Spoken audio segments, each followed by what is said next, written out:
What's up, guys? Welcome back to the channel, and I finally got my ROG Ally X here. This is not my favorite launch from Best Buy, but at least it's here.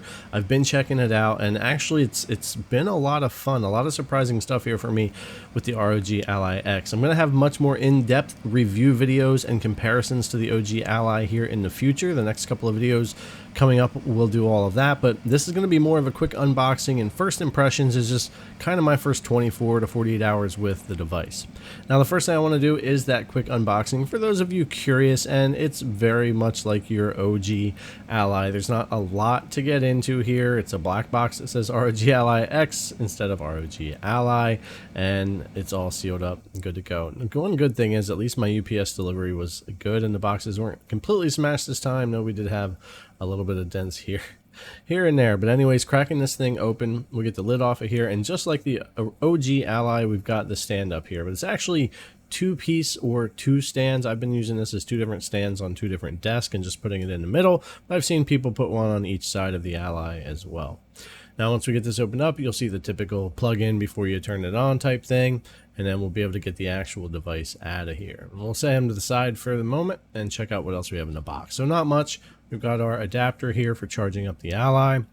Got a ton of this stuff sitting around, but we got that 65-watt charger there, and then we've got our paperwork in here for your registration and some information, all that you can take a look at there. And that's pretty much it for what's in the box. So getting on to the actual Ally X here, we'll go ahead and get the plastic off here. You got some directions, tells you what the buttons are if you don't know, and all that kind of stuff. But we get this off of here, and it looks great. I actually really like the black device. That's a personal thing. I think it looks great here, and I like the matte finish they have. And out of the box, it felt really good too. I was expecting it to feel heavier than it does. I know there's only about a 70-gram difference, but yeah, really nice. So I want to get this plugged in and get it set up, and then we'll get back into everything here for the Ally X that I want to talk about for first impressions. And of course, this is a Windows device, which comes with Windows setup. So it took me 2-3 hours or so get all the updates and everything done, and another hour or two to get all my launchers and games. It's a 3 to 4 hour process. But anyways, we'll get that all done. And I also want to mention that JSO has sent over their dock that they're selling for the Ally X as well.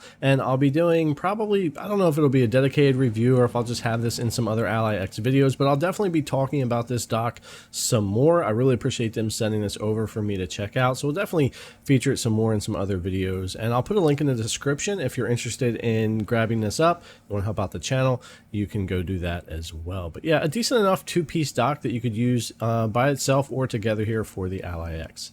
So yeah, we got all that stuff set up. We've got our games, and all of our updates are done, and Windows updates, the store, and Armoury Crate and all that. So everything is fully updated and we're good to go here. And I like how Armoury Crate feels super snappy on here. It feels great on the OG Ally now with 1.5 for me as well. And I really haven't had any problems with crashing or bugs or anything, at least not yet, with this version of Armoury Crate. So it seems to go really well here with the ROG Ally X, and it works great over on the OG Ally as well. Now, something else different here that we have for the Ally X is the 17-watt and 13-watt for our silent and our performance modes. Because we have the additional battery, they did up those, and that couple of watts here and there does make a difference when you're talking about these type of APUs. So that's pretty cool for the profiles, for people using those out-of-the-box profiles to play and get the most out of them. Now, this thing, like I said, did feel a lot more balanced and lighter than I thought it would out of the box. I really like how the back buttons are smaller and more out of the way to be able to grab the device.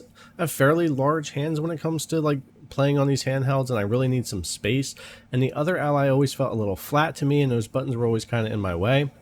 This just feels a lot better balanced, nothing in my way on the back of the device, and there's a little bit of extra bump outs on the handles. Feel really good as well. Now, the D-pad has changed a little bit, nothing major, but I do like the feel of it, and I like those little indicators for the diagonals, but nothing major. The sticks for me, though, are a major change for the Ally X. They're much stiffer than the loose sticks that I really have never liked on the OG Ally, and they actually kept me from playing some games on there. Just never liked the looser sticks on the OG one. But yeah, really like these ones. I like how the buttons are a little higher up. There's a little more travel. They just feel a little more like a regular controller or an Xbox controller to me when playing it. The trigger buttons are a bit bigger with some grip on them, and that's been really nice. I like the feel of these over the OG Ally as well. There's really a lot of refinement here and a lot of stuff that I just find myself immediately noticing and liking a lot more about the Ally X.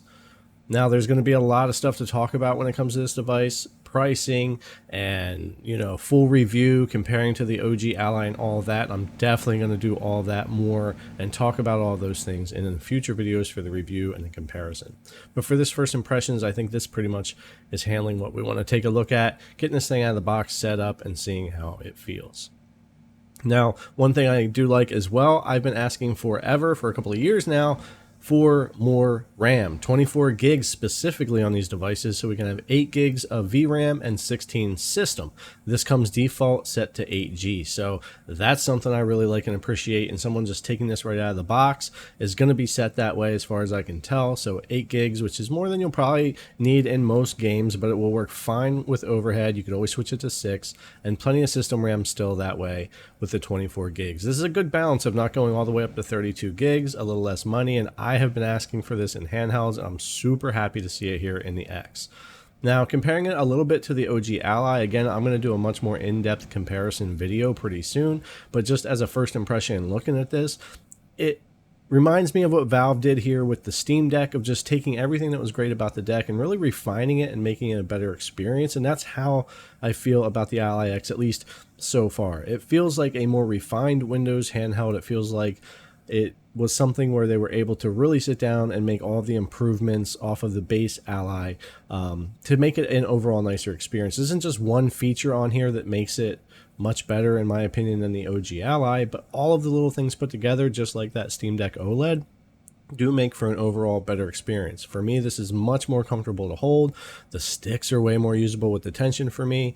I really like the triggers, the ability to use more external GPUs and all of that. Even with a little additional thickness here from those extra bump outs, for me, that's more comfortable, and I just much prefer holding this. It almost reminds me more of holding the Claw versus the Ally. Less flat brick-like and a little bit more to hold on to. Not a lot, but it's definitely noticeable, especially for me there. So I really like that. More grip, smaller buttons on the back. It's much more comfortable for me to use. So hopefully that'll be the case for a lot of people there. Some of you might prefer the larger buttons on the OG Ally, but for me, this is a big improvement on the back of the device.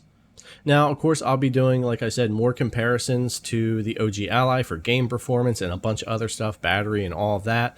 That'll be coming, so subscribe if you haven't already. I'll be doing a bunch more game comparisons and getting into the differences in RAM and just seeing what games are benefiting and what aren't. Those will be coming down the line as well. So all kinds of stuff for that. I'll probably have a more full review of the Ally X coming soon as well, once I get some more time with it. But my first day or two with it and the unboxing and getting it set up, I really wanted to share some of my first impressions, and I'm honestly pleasantly surprised. There's definitely some negatives we can talk about later on, but gaming performance, the way it feels just out of the box so far, I'm really enjoying the ROG Ally X. It feels very refined over the original, and I'm definitely looking forward to talking about this a lot more in the future review and the other comparisons. Game performance and cooling has been really good. You saw in Call of Duty, I was going 17 watts, 60 plus FPS at about 55 C.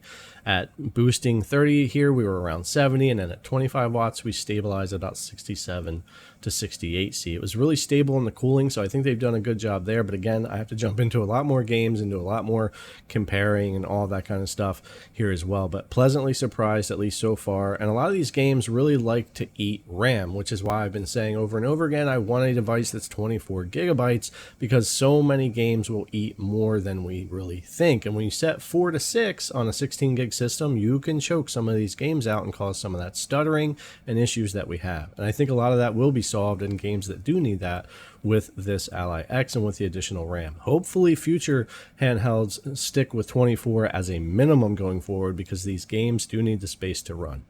All right, guys, I'm going to leave it there for this video. Again, I will have a more in-depth review of the Ally X coming up. I will have a more in-depth comparison to the OG Ally and a lot more game performance comparing and test as well. It'll take a little bit of time, and I want to get more familiar with the device.